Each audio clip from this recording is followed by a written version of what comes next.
Welcome to the Hypertherm Cutting Institute training video, High Performance Coolant Change.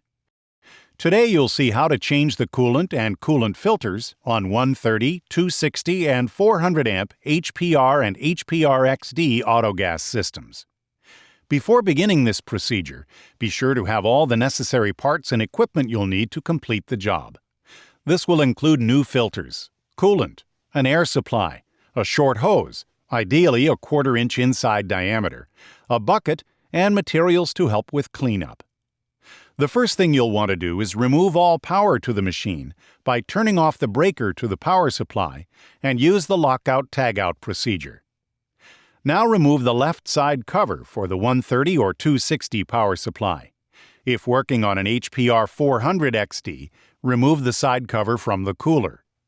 Locate the coolant drain valve on the coolant pump and connect the hose. Open the valve and allow the coolant to drain into the bucket. Use a rag to catch any dripping coolant. Once the coolant is drained, remove the coolant hose from the fitting marked with red and insert the hose into a bucket. Unlock and turn on the breaker box for the power supply. Turn on the coolant pump through the CNC using the coolant override soft key for the autogas HPR power supplies. When all coolant is drained, remove power from the system and reconnect the coolant hose.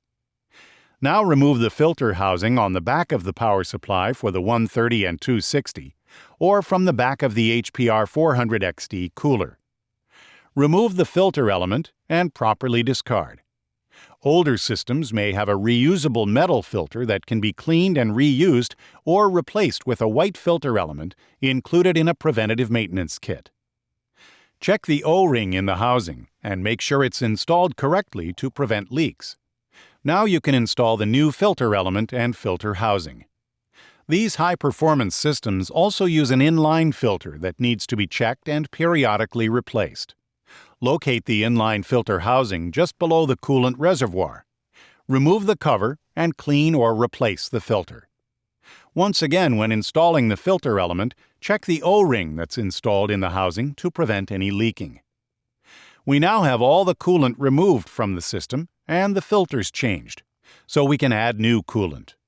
These systems will use 3 to 4 gallons of coolant, depending on the length of the torch leads and the location of the ignition console. After the coolant tank is full, return power to the system. Push coolant through the lines via the CNC using the coolant override soft key for the autogas HPR power supplies. The longer the coolant lines and torch leads, the more times you'll need to run the pump.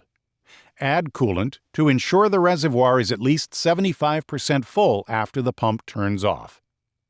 Hypertherm's premixed coolant is 30% propylene glycol and 70% distilled water and is pink in color.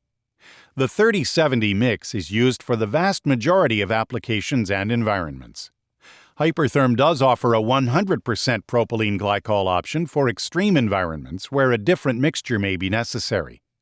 Only propylene glycol should be used in high-performance systems.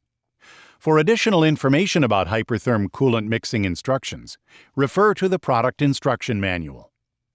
This concludes the training video on high-performance coolant change. Thank you for watching.